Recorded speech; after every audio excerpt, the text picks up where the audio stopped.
જય માતાજી મિત્રો, તમારા બધાનું હાર્દિક સ્વાગત છે તમારી મેલડી સિદ્ધ સાધના ચેનલ ઉપર। તો મિત્રો, આજે ફરીથી એક નવા ટોપિક ઉપર વાત કરીશું। તો મિત્રો, આજે જાણીશું ધૂણવા પાછળનું રહસ્ય, માતાજીની શક્તિ અને ભક્તિ અને આધ્યાત્મિક અનુભવો વિશે। નમસ્કાર મિત્રો, આજે આપણે એક એવા વિષય ઉપર વાત કરવા જઈ રહ્યા છીએ જેને લઈને ગામડાથી માંડીને શહેર સુધી અનેક માન્યતાઓ, અનુભવો અને પ્રશ્નો જોડાયેલા છે।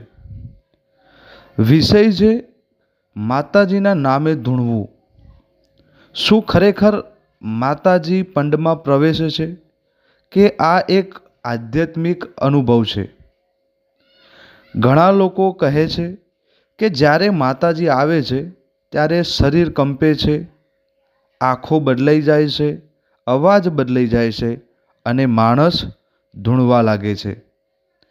તો કેટલાક લોકો એને અંધશ્રદ્ધા કહે છે, પરંતુ સવાલ એ નથી કે કોણ સાચું અને કોણ ખોટું।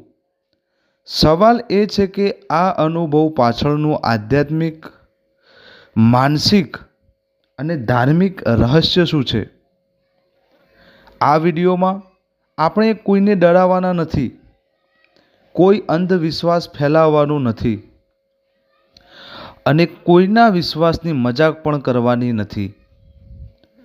અમે માત્ર સમજાવવાનો પ્રયત્ન કરીશું કે ધૂણવું શું છે, શા માટે માતાજી ધૂણવા આવે છે, આ બધું શા માટે થાય છે અને માણસને એ ક્ષણે શું અનુભવ થતો હશે, એના ઉપર આપણે ચર્ચા કરવાના છીએ। મિત્રો, ભારતીય સંસ્કૃતિમાં ધૂણવું એ કોઈ નવી વાત નથી। સદીઓથી ગામડાના ભુવાજી, સાધક, ભક્તો માતાજીના મંદિરમાં ધૂણતા જોવા મળે છે। કોઈ માતાજીના ગરબા દરમિયાન ધૂણે, કોઈ આરતી સમયે, કોઈ દુઃખમાં, તો કોઈ ઊંડા ભક્તિભાવમાં। પણ શું દરેક ધૂણનાર વ્યક્તિ ખોટી હોય છે? તો મિત્રો, એ જરૂરી નથી, કારણ કે માનવ શરીર માત્ર શરીર નથી। ભાવ, મન, તમારી ભાવનાઓ, વિશ્વાસ, સંસ્કાર અને ઉર્જાનો પણ એક સંયોગ છે। જ્યારે માણસ ખૂબ ઊંડા ભાવથી કોઈ શક્તિ સાથે જોડાય છે ત્યારે તેના શરીર અને મન ઉપર અસર પડે છે। જેમ કોઈ માણસ બહુ દુઃખી થાય ત્યારે રડી પડે છે, કોઈ ખૂબ ખુશ હોય ત્યારે નાચવા લાગે છે, એ જ રીતે કેટલાક લોકો ખૂબ ઊંડાણ ભક્તિભાવમાં શરીરની અંદરની એક ઉર્જાનો અનુભવ કરે છે।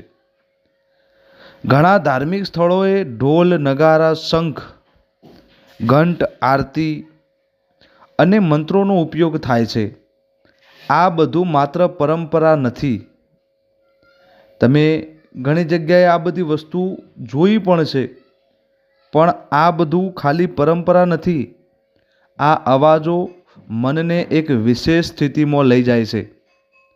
જ્યારે એક માણસ સતત જય માતાજી બોલે, આંખ બંધ કરીને ભક્તિમાં ડૂબે, આસપાસ ભક્તિમય વાતાવરણ હોય, ઢોલના તાલ વાગતા હોય, ત્યારે મનની સ્થિતિ બદલાઈ જાય છે અને ક્યારેક ભાવનાત્મક ઉર્જા શરીરને હલચલ તરીકે બહાર આવે છે।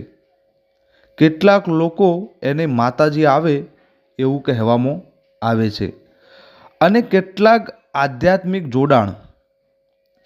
પરંતુ અહીં સૌથી મહત્વની વાત શું છે એ આપણે જાણીશું। મિત્રો, સાચી ભક્તિ માણસને શાંતિ આપે છે, વિનમ્ર બનાવે છે, સંસ્કારી બનાવે છે, બીજાને દુઃખ એ જોઈ શકતો નથી, બીજાને દુઃખ ન પહોંચાડવાનું શીખવાડે છે। જો કોઈ વ્યક્તિ ધૂણવાના નામે લોકોને ડરાવે છે પૈસા લૂંટે છે, ધમકી આપે છે અથવા ભય ફેલાવે છે, તો એ આધ્યાત્મિક નથી. એ આધ્યાત્મિકતા છે જ નહીં. માતાજીનો અર્થ ભય નથી.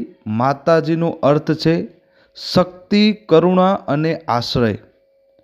ઘણા ગામડામાં લોકો કહે છે કે માતાજી પંડમાં પ્રવેશે છે. આ વાતને આપણે બે રીતે સમજવી જોઈએ. એક, ધાર્મિક વિશ્વાસ, અને બીજો, માનસિક અને ભાવનાત્મક અનુભવ. ઘણા ભક્તો માટે આ એક દિવ્ય અનુભવ હોય છે. તેઓ ખરેખર અંદરથી કંઈક વિશેષ અનુભવ કરતા હોય છે, અને એ અનુભવને આપણે સીધું ખોટું પણ ના કહી શકાય, કારણ કે વિશ્વાસ અને આધ્યાત્મિક અનુભવ દરેક માણસ માટે અલગ હોય છે. પરંતુ સાથે સાથે સમજણ પણ જરૂરી છે.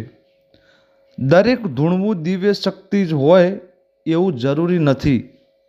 ક્યારેક માનસિક તણાવ, ક્યારેક તમારી દબાયેલી ભાવનાઓ, અતિશય ભક્તિભાવ અથવા સામૂહિક ભાવનાત્મક અસર પણ આનું કારણ બનતું હોય છે. મિત્રો, મનુષ્યનું મન જે છે એ ખૂબ જ શક્તિશાળી છે. જો માણસ પૂરા વિશ્વાસથી કંઈ અનુભવ કરે છે, તો શરીર પણ એ પ્રમાણે પ્રતિક્રિયા કરે છે. જ્યારે તમે કોઈ મનથી અનુભવ કરો છો, તો તમારું જે શરીર છે એ રીતે પ્રતિક્રિયા કરવા લાગે છે. જેમ ડર લાગતા શરીર કંપે છે, ગુસ્સામાં અવાજ બદલાઈ જાય છે, એ જ રીતે ઊંડા ભક્તિભાવમાં શરીર ધૂણવા લાગે.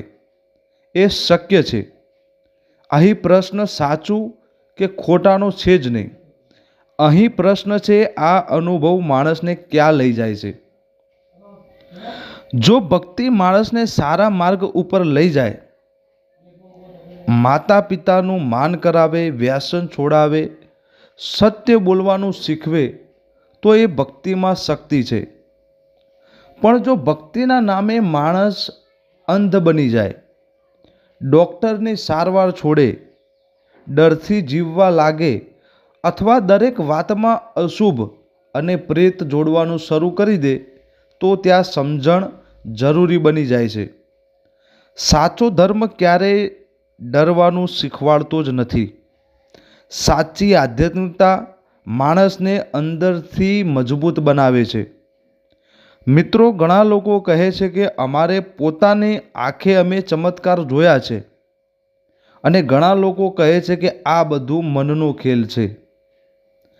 સાચું કદાચ બંને વચ્ચે ક્યાંક હશે, કંઈક તો હશે એવું. કારણ કે દુનિયામાં એવી વસ્તુ છે, ઘણી બધી એવી વસ્તુઓ છે જે વિજ્ઞાન સંપૂર્ણ રીતે સમજાવી શક્યું નથી, અને એવી ઘણી બધી બાબતો પણ છે જેને લોકો દિવ્ય માની લે છે, પણ એ સંબંધ મન સાથે જોડાયેલો હોય છે. અમે બંને તરફ સંતુલન રાખવાનો પ્રયત્ન કરીશું. ના અંધશ્રદ્ધા, ના અંધવિશ્વાસ, ના અંધ ઇનકાર. જો કોઈ વ્યક્તિ માતાજીના નામે ધૂણે છે, તો એની મજાક ના બનાવવી જોઈએ, કારણ કે એના માટે એ અનુભવ સાચો હોઈ શકે છે. પરંતુ સાથે સાથે આંખો બંધ કરીને દરેક વાત માનવી એ પણ નહીં, એ પણ જરૂરી નથી. મિત્રો, અમારા પૂર્વજો મંદિરમાં જતા, આરતી કરતા, જપ કરતા, કારણ કે એનાથી મનને શાંતિ મળતી હતી. આધ્યાત્મિકતા માણસને અંદરથી સ્થિર બનાવે છે. ધૂણવું કદાચ કેટલાક માટે ભક્તિની પરાકાષ્ઠા હશે, કેટલાક માટે ભાવનાત્મક મુક્તિ, અને કેટલાક માટે સામાજિક ધાર્મિક પરંપરા. પરંતુ સાચી માતાજીની કૃપા શું છે? જ્યારે માણસ અંદરથી અહંકાર દૂર થાય, ક્રોધ ઓછો થઈ જાય, ઘરમાં પ્રેમ વધે, મન શાંત રહે, અને માણસ સારા કર્મ તરફ વળે, એ જ સાચી દિવ્ય શક્તિ છે. મિત્રો, ઘણા લોકો ભક્તિમાં એટલા ડૂબી જાય છે કે તેઓ પોતાનું દુઃખ ભૂલી જાય છે અને એ ક્ષણે તેઓને લાગે છે કે કોઈ દિવ્ય શક્તિ એમને સંભાળી રહી છે.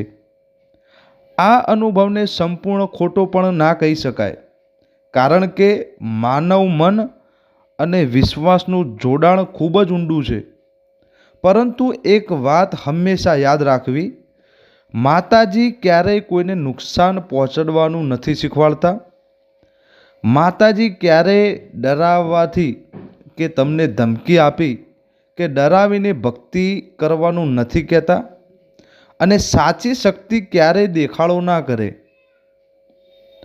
જે પણ સાચા ભુવાજી સેવક માતાજીના હશે એ કોઈ દિવસ દેખાડો નહીં કરે. જે ભક્તિ માણસને માનવતા શીખવે એ જ સાચી ભક્તિ છે. જે આધ્યાત્મિકતા માણસને અંદરથી પ્રકાશિત કરે એ જ સાચી આધ્યાત્મિકતા છે. અને જે વિશ્વાસ માણસને જીવનમાં હિંમત આપે એ જ સાચો વિશ્વાસ. તો મિત્રો, જો તમે કોઈને ધૂણતા જુઓ તો તરત મજાક ના બનાવશો અને તરત ચમત્કાર પણ ના માની લેશો. સમજવાનો પ્રયત્ન કરજો, કારણ કે દરેક અનુભવ પાછળ એક મન, એક વિશ્વાસ અને એક લાગણી છુપાયેલી હોય છે. અંતમાં બસ આટલું જ કહું છું કે ધર્મનો અર્થ ડરવાનું નથી. ધર્મનો અર્થ છે પ્રકાશ. ભક્તિનો અર્થ અંધપણું નથી. ભક્તિનો અર્થ છે વિશ્વાસ અને સંસ્કાર. અને માતાજીની સાચી ભક્તિ બહાર નથી, પણ માણસના સારા વિચારો, સારા કર્મો અને શુદ્ધ હૃદયમાં વસે છે. દેખાડો કરવાથી એ ભક્તિ નથી. માણસના જે સારા વિચારો છે, સારા કર્મો છે અને શુદ્ધ હૃદય, એમાં જ માતાજીની સાચી ભક્તિ વસે છે. તો વિડીયો ગમ્યો હોય, વિડીયોમાંથી કંઈ જાણવા જેવું મળ્યું હોય તો લાઈક, શેર અને સબસ્ક્રાઈબ કરવાનું ભૂલતા નહીં. અને દેવગતિની વાતો તમને સાંભળવાની ગમતી હોય તો ચેનલ સબસ્ક્રાઈબ કરી લેજો અને અંત સુધી બન્યા રહેજો. તો ચાલો મિત્રો, મળીએ નવા વિડીયો સાથે. ત્યાં સુધી જય માતાજી, જય મેલડીમાં. હર હર મહાદેવ.